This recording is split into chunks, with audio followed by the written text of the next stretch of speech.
Oh, what's going on YouTube? It's Donnie B all day. Looks familiar. I know I already filmed today, but I'm not posting this one today. So, I'm posting it right now, how you're watching it.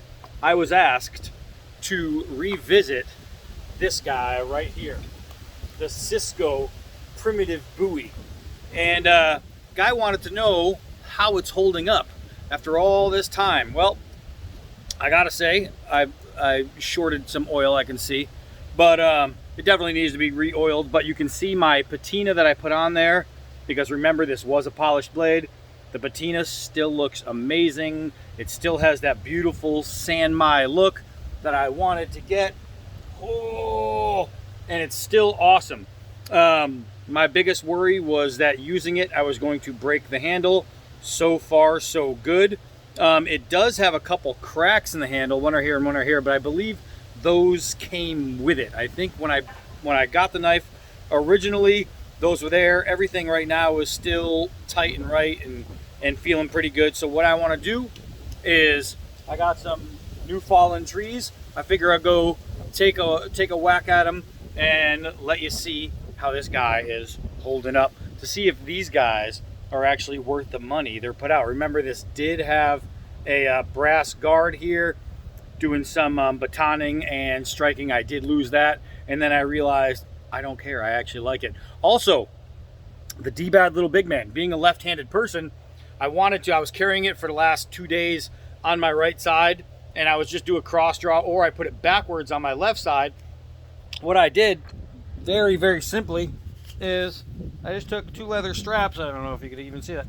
I just took 2 leather straps, tied them around through some of the lashing holes. Lashing, lashing, lashing, that's what it's good for. And just 2 rawhide strips, literally. And I tied them in, and that left 2 belt loops. Boom, now I can carry left side. Easy stuff, man, easy stuff. All right, let's go hit some tree. All right, I figured I'd come here in the shade so you guys can get a good solid peek at what's going on without a whole lot of glare. Oh. Oh. Oh. Oh. So this thing is still, I mean, I still really like it. I still really, really like it. It's still an awesome blade. It's very fun to play with. And as you can see, it still works like a knife should. I have had 0 issues with this. What I use it for is kind of stuff like this. I'll come out here and just tear down some tree limbs and whatnot and just have fun. I'll use it for 1-inch forest stuff. And it's fun to bring out if somebody's around, like somebody's coming over and says, oh yeah, I got to just go do a little gardening, a little trimming. You pull out one of these. That's all you need to do sometimes, make people wonder what the heck's going on. So you can see it still works. It still shaves. Look at that. Look at that. Still all there, man. All there. This guy's had some fun with me, especially over the last year, just tearing apart things when I had the tree fall last year. This is one of the ones that I used to dispatch some branches. Why? Because it works. Why? Because it works. It's a good knife. And remember, when you're swinging something that isn't true full tang, never swing from the end, because what's going to happen is you're going to put all that stress right here where that little bit of tang, the fattest part of the tang, is coming through right there, but that means you're putting all the pressure on this area. Whenever you're swinging like either the Gilhibbons, anything like that, anything that's not true full tang, hold it up nice and high. The blade is big enough to where you don't have to worry about losing swing, right? You don't have to worry about, oh, if it's down here, I get more leverage. This knife is huge. You don't have to worry about losing leverage, right? I mean, you're watching this thing knock through trees, and I'm not losing anything in the swing, right? I'm not minus anything. So it's not like you have to worry about where you're holding it. If I hold it down here, well, you know what I mean? I can still hold it way at the end, but I'm not going to hit anything solid. I'm not going to really go crazy holding it down here, just because I understand how things are built, and especially when it comes to knives. Otherwise, I can't really tear apart my Jeep and start from scratch. I don't know where them dogs went. Looks like I might have to go dog hunting pretty soon. Oh, I see him. I see him. But when you hold this properly, even if you do an okay grip, where you do okay, you wrap your fingers around, and then you use your fingers to pull the blade down. When you use an okay grip, let me see if I can keep it from wobbling. That okay grip it's basically the kukri grip, right? It's how you swing properly with a kukri. The okay grip lends you power without using muscle, right? It lets you gain speed and power without putting too much torque on your body. So how does this guy still hold up? I mean, like a knife. Like a knife. And I'm really glad he actually wrote me, because with these trees falling down, I got all these new blades. I didn't want this one to get left aside and not be able to come out here and have some fun and play. It's just too cool of a blade not to use it. And for the price you get these for, man, still awesome. Let me see if I can show you these cracks now that we're out here. You see that? See how the stain is still? There's no light coloring. I believe that was there when I bought it, and I think I may have mentioned it even then. I just don't remember. But no problems with this. I mean, no problems with this. How is the Szco Primitive Bowie holding up? Man, this thing's still like new. This thing's still like new. Aside from that beautiful patina I put on it, still like new. So we're gonna be out here for the next however long, taking shots at these trees and knocking all these down to sizes less gigantic, you know, so we can do things like burn and all that. These right here, these nice green ones, are great for outside fire pits, and so when I throw them in my fire pit, makes me a nice fire. You get all that great smell first of all, and then you get that sweet crackling popping from the creosote and all the water that's in there. And man, this thing is still a beast, guys. It's still a beast. Let me give a little salute right here, because we know what those guns are for. That's for one of our fallen comrades, Veteran Cemetery. Obviously, one of our guys has found the end of days, and that's what that gun salute is for. But here we go. This is what we're talking about. Old school cool. This is the epitome of Texas nasty right here. I love it. I love it. It's still a really cool blade. Don't forget my my version of the Musso Bowie, the Bowie's Revenge, is actually being made right now in Nepal by the Kukri House. And it is going to be nasty. I got a mailman. Hold on.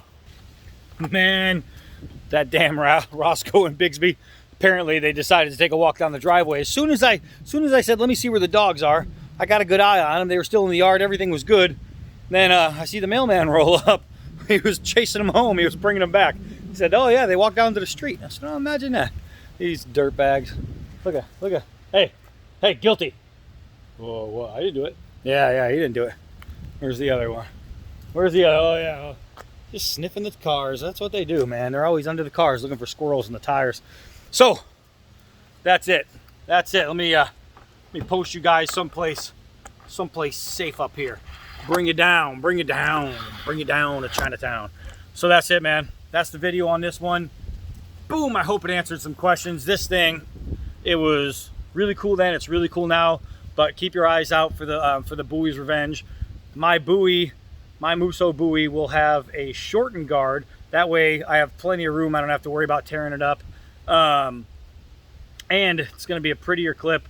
It's going to have a finger ring and true full construction, the way that these things should be. Not only that, but it's going to be double or triple thick as this guy, and it's going to be nasty. That's going to be coming soon, man. Hopefully within a month. And following it man. So the owner of the Kukri House in Nepal, I talk to him regularly, and he said to me, he said, you know, I know we have this one lined up after this one. He says, but what about if we do this one, because you have a whole lot of knives right now that are this style. What if we do this one, since you have nothing like that on the board right now, and they don't sell anything right now, anything like it. And what is it? Well, let me tell you guys. It's the Mission 4, right? And what you would all know that by is that black Rambo machete from Rambo 4. The difference is I make it the way it should have been. Like just a complete 100% usable blade. When Gil Hibben designed three designs that he brought to Stallone, and Stallone didn't care for them all, but one of the designs he said, well, what if we change it a little bit? And they changed it a little bit to make it what it was. But it's almost flat from handle to spine. It almost goes straight across, the one that they actually chose to use. And when Gil came out with, I can't remember what he called it, the Hibben 4, I think he called it, and it was this real nice sweep in the spine before that angular end. But the problem is he had it like the Rambo 3 almost on the inside. All the bevel, it just didn't look right. That kind of machete blade needed to be simpler, right? So what he did is he over stylized it. It had a rat tang with a nut holding on the end cap, and it had the rear guard and the front guard that was all crazy looking. It was nowhere near what it should have been, and Stallone saw that and he nixed it right away. But the way Gil Hibben designed it was going to be a working piece of angular, gorgeous swaying curls, and it would have worked. So I looked at all the things that the one they used for the movie, I looked at all it was black, it was raw, it was nasty, it was simple. I looked at that and I said, see, this makes sense. But then I looked at it in another sense of the way where when you hold it and you swing it, you say, okay, that sucks. It's not a great blade the way it is with just a leather wrap, or they use a couple of wooden slabs and they basically tape wrap it. Not very good, man. It wasn't Rambo worthy. It was too kind of cheesy, and while it was cool for the movie and he's gonna cut off a leg and all that, it just wasn't right. It just wasn't right for somebody to be able to use every day, any day, and get stuff done with it. So I took elements from both and I put them together, and then I said, no, it's still not enough.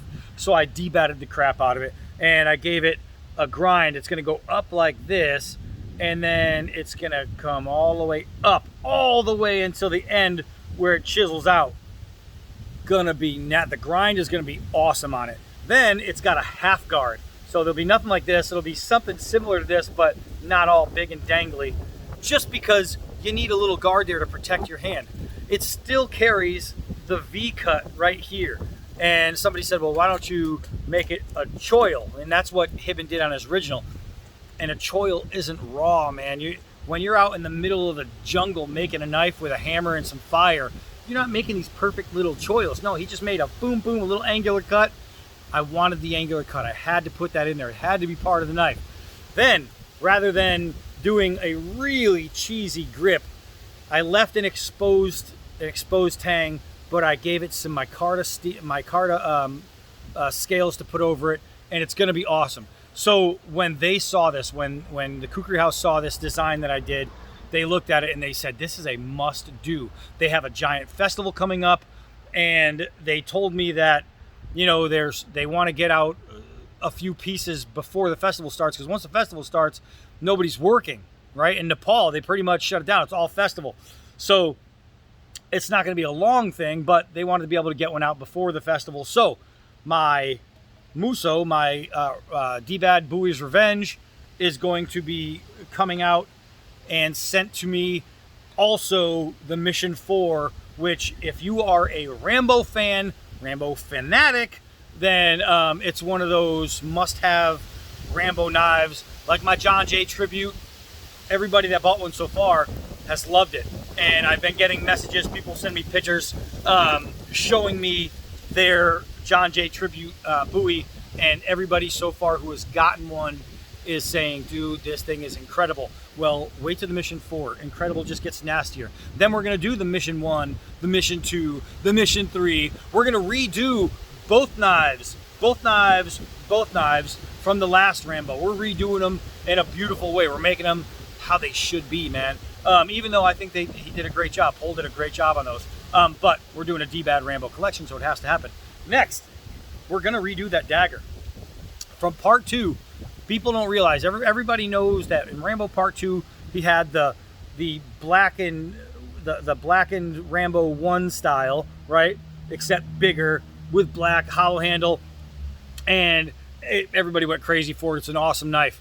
But also in that movie, he had a throwing knife. I actually did a review on it. It's a great knife. I love it. But we're going to make a new one of those. We're going to make it better. Then, what most people forget about in Rambo 2 was the other knife that Rambo carried, and Rambo used, and Rambo took a dude apart with, and it was the push daggers, the knuckle knives. Rambo carried twin knuckle knives. He had them in his back. He pulled them out, and he gutted this dude, right?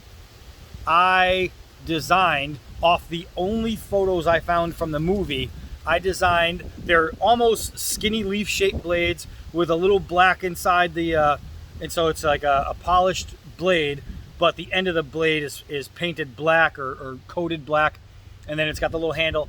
I am making a twin set that's going to come with a sheath that holds two that you would wear in your back with, belt keeps that you can pull from the rear and Rambo up somebody's butt.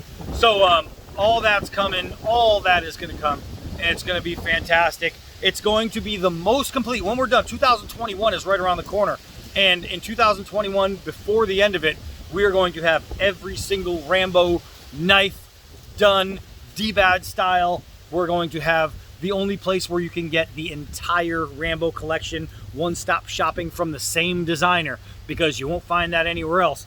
And they are all going to be Rambo-esque, but with A, it's just built a little better than any of the other Rambo blades you're getting, and B, it's going to have a flair and a say-so. Everything's going to be true full tang. That is just, it's D-Bad all the way. Everything is going to be, you look at that and you say, yeah, that's a D-Bad knife. You could just tell. But that's what we're coming out with. So we have a whole bunch of stuff coming. You wanted to know how this guy is still performing. It is still performing. Still love it. That's it for this. This one's starting to stretch. The dogs are starting to stretch. I'm going to get them inside. I am Donnie B all day. And until next knife, which is going to be a good one.